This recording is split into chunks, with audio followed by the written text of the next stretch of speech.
안녕하세요. 소프리 짬뽕 알뜰 세트입니다. 우리나라엔 전설의 마티즈가 2대 있는데요. 이렇게 트레일러를 끌고 가는 마티즈와 주행속도 199km의 속도로 달리다가 딱지를 끊었다는 마티즈입니다. 심지어 마티즈 얼굴이 굉장히 화가 나 있기도 한데요. 자매품으로 시속 237km로 달리다가 딱지가 끊긴 올뉴 모닝이 있기도 합니다. 도저히 나올 수 없는 속도인데요. 한참 그 미스테리가 풀리지 않다가 작년에 다마스가 152km 딱지를 받았다는 뉴스가 나왔는데, 다마스는 최대 시속이 140짜리 차이고 단속 장소도 고속도로가 아닌 쌍봉 사거리라는 여수 시내 한가운데였다고 합니다. 실제 취재 중에 열심히 엑셀을 밟았지만 100km도 넘지 않았다고 하는데요. 차주가 절대 불가능한 일이라고 따져도 경찰은 단속 카메라가 잘못될 리 없다며 면허까지 정지시키고 검찰에 가서 해명하라고 했다고 합니다. 본격적으로 MBC의 취재가 시작되자 오류를 시인했다고 합니다. 결국 카메라가 오류를 일으켜 다마스를 152km 속도로 만든 거라고 하네요. 결국 전설의 마티즈와 올뉴 모닝도 이런 오류가 아니었나 싶긴 한데요. 한 네티즌이 통지서의 숫자를 확대하고는 1의 그라데이션이 똑같다며 복붙 주작을 주장하기도 했었는데, 주작이거나 카메라 오류이거나 둘 중 하나일 것 같습니다. 비슷하게 올해는 최대 속도 110km짜리 전보택시가 142km짜리 딱지됐다는 뉴스가 나오기도 했습니다. 60일간 면허 정지에 13만원 과태료까지 냈는데, 자동차 검사소에서 실제 최대 속도를 확인했는데도 110km로 나왔다고 합니다. 역시 취재가 시작되자 경찰은 다각도로 보겠다며 단속 오류를 시인했다고 합니다. 이번엔 이렇게 마법처럼 취재가 시작되자 바로 잡힌 일들을 모아봤습니다. 그럼 한번 볼까요? 첫 번째는 돈가프라는 은행입니다. 위조 신분증 피해자가 갚아라 라는 뉴스가 올해 3월에 나왔는데요. 피해자는 그냥 잘 살고 있었는데 어느 날 보니 본인 명의로 1억 5천만 원의 대출이 있다는 사실을 알게 되었다고 합니다. 거기엔 알고 보니 사기꾼들이 위조 운전 면허증을 이용해서 대출을 받은 것으로 드러나는데요. 위조 신분증으로 휴대전화를 개통해 비대면 계좌를 개설하고 공인인증서까지 발급받아 대출을 받았다고 합니다. 심지어 위조 면허증은 노량진이 아닌 노령진동으로 적혀있는 등 오타까지 있었다고 하는데요. 게다가 범인까지 잡혔는데 범인은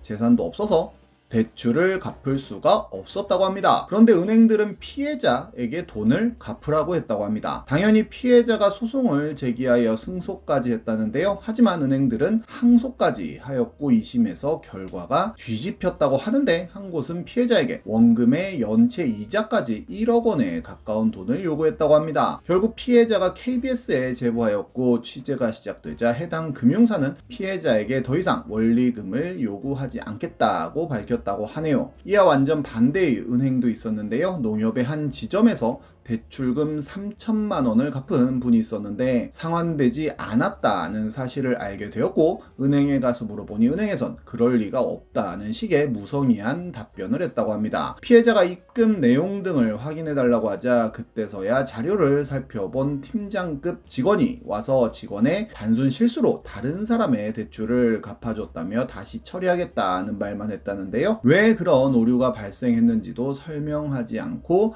대출에 대한 상환 처리도 해주지 않아 피해자는 결국 국민신문고와 금융감독원에 고발하고 왜 이런 일이 발생했는지 담당 직원의 설명을 해달라고 했다고 합니다. 그렇게 취재가 시작되자 은행 측에서는 고객에게 사과하고 이자 비용 등 모든 것을 정상으로 돌려놓았다는 설명을 했다고 하네요. 또 비슷한 듯 다른 사례가 YTN 뉴스에 있는데요. 전주에서 신용카드 연체 한 번 없이 잘 살고 있던 피해자는 2월 22일 갑자기 신용카드 정지 문자를 받았다고 합니다. 처음엔 보이스피싱인 줄 알았다고 하는데요. 근데 진짜로 카드 사용이 되지 않아 여기저기 알아보다 보니 멀리 의정부에서 시작된 개인회생 재판 때문이라는 답을 들었다고 합니다. 이런 제재를 가한 건 도이치 파이낸셜이라고 하는 수입차 할부 금융사라고 하는데요. 피해자는 2년 전 할부로 차량을 사면서 할부금을 연체하지도 않았는데 도이치 파이낸셜에서 실수로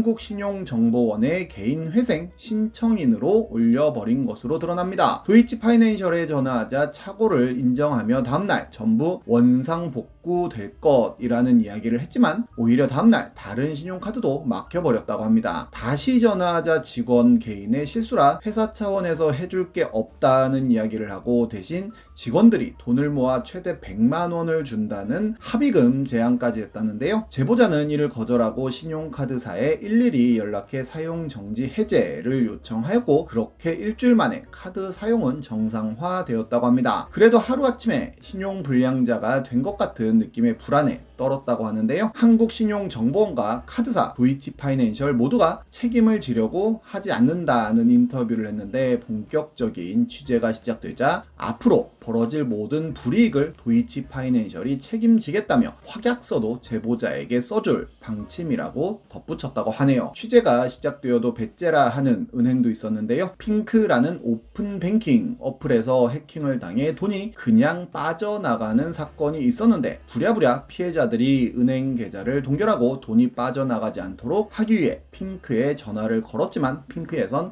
3일절 휴일이라고 쉬어버려 통화가 되지 않았고 피해자들은 그냥 돈이 빠져나가는 걸 속수무책 지켜볼 수밖에 없었다고 합니다. 심지어 주말 동안 해킹범들이 카드 대출까지 받아 돈을 빼가는 걸 속절없이 보는 거 말곤 방법이 없었다는데요. MBC 취재가 시작되어도 핑크에선 휴일이라도 앱 채팅 기능을 통해 신고 접수가 가능하다고만 했다는데요. 막상 고객센터에선 휴일이라는 말만 반복할 뿐 이에 대한 안내는 전혀 없었다고 합니다. 그나마 3월 말부터 신고센터를 운영한다는 발표를 합니다. 다음은 논산훈련소입니다. 올해 4월 24일 오전 11시 매일경제에서는 논산훈련소가 22군번 4,900명에게 23군번을 잘못 부여했는데 육군은 정정 불가를 통보했다는 뉴스가 나옵니다. 22년 11월부터 12월 사이 논산에 입대한 장병들의 군번 입영연도가 2023년으로 부여됐다는 건데요. 군번을 잘못 부여받은 장병들은 자대 배치 후 같은 시기에 입대한 동기들보다 후임으로 취급받는 등 피해를 호소했다고 하는데 종종 군번이 잘못 부여된 경우들이 있어 정정 군번을 재발급하기만 하면 되었다고 합니다. 하지만 군에선 인원이 너무 많다는 이유로 정정을 거부했다는데요. 피해 장병들에게 보낸 안내 서신에선 육군은 군번 차고 부여에 대해 정정하려고 했으나 인사명령, 급여,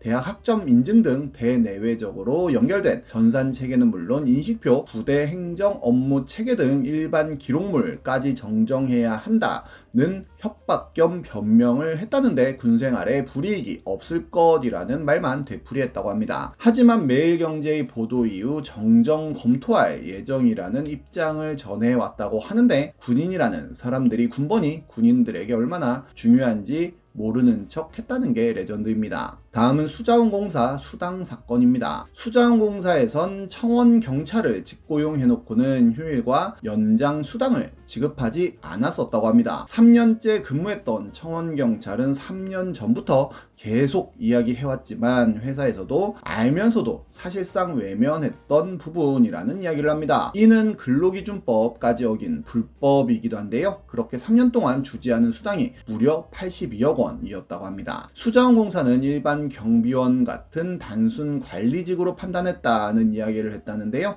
SBS의 취재가 시작된 지 사흘 만에 82억을 전액 지급했다고 합니다. 다음은 자동차 박살난 아저씨입니다. 이번엔 MBC인데요. 광주 북구의 한 모텔에서 수배자가 묵고 있는 방문을 경찰이 열자 수배자는 창문으로 뛰어내려 1층에 주차된 차량 위로 떨어져 도망갔다고 합니다. 그 수배자는 경찰에 결국 잡혔지만 그 범인이 떨어진 차는 충격으로 차량 지붕이 구겨지고 사이드미러도 박살나는 등 약 600만 원의 수리 견적이 나왔다고 합니다. 그런데 경찰은 차량 주인에게 이 사실을 알리지도 않았고 오히려 차가 망가진 것을 뒤늦게 발견한 주인이 경찰에 신고하고서야 이 일을 알게 되었다는데요. 이후로도 경찰로부터 어떻게 보상을 요구해야 하는지 들은 게 없고 포항경찰은 자기네 책임이 없다는 식으로 회피를 했다고만 합니다. 포항경찰서에선 수배자를 검거하는 과정이라 경황이 없어 차량 파손을 알지 못했다는 이야기를 했다는데 차에 떨어지는 현장에도 경찰은 있었다고 합니다. 취재가 시작되자 사고 발생 등 사흘 뒤에야 포항경찰은 피해자에게 연락해 미안하다는 사과와 함께 보상 절차를 안내했다고 하네요. MBC에선 한 주민번호에 2명이라는 뉴스가 나옵니다. 장수군에서는 30년 전 면사무소에서 두 사람에게 같은 주민등록 번호를 부여한 일이 있었다고 합니다. 피해자는 서로 모르고 살아갔었는데 국세청 홈페이지에서 본인 앞으로 250만 원의 근로소득이 잡힌 것을 알게 되었다고 합니다. 예전엔 처음 가는 은행에서 이미 통장이 개설돼 있다는 말을 듣기도 하고, 심지어 경찰 불심 검문에서 지명수배자라고 떠서 유치장에 갇힌 적도 있었다는데요. 피해자와 주민번호가 같은 사람이 저질렀던 일들 때문에 본인이 피해를 보게 된 건데, 심지어 새로 주민등록번호를 발급받았지만 이런 일들은 계속되었다고 합니다. 해당 면사무소는 실수를 인정한다면서도 정정 책임을 지지 않다가 MBC가 시작된 뒤에야 조치를 취하겠다고 밝혔다는데요. 그렇게 나온 조치는 경찰청과 국세청 등 관계기관에 주민등록번호 정정 안내 공문을 발송한다는 것이라고 하는데, 이걸로 될 건 아닌 것 같기도 합니다. 정말 억울한 일을 당한 사람들에게 어떻게 보면 가장 마지막으로 기댈 수 있는 곳이 언론이 아닌가 싶기도 합니다. 지금까지 소프리 짬뽕 알뜰 세트였습니다.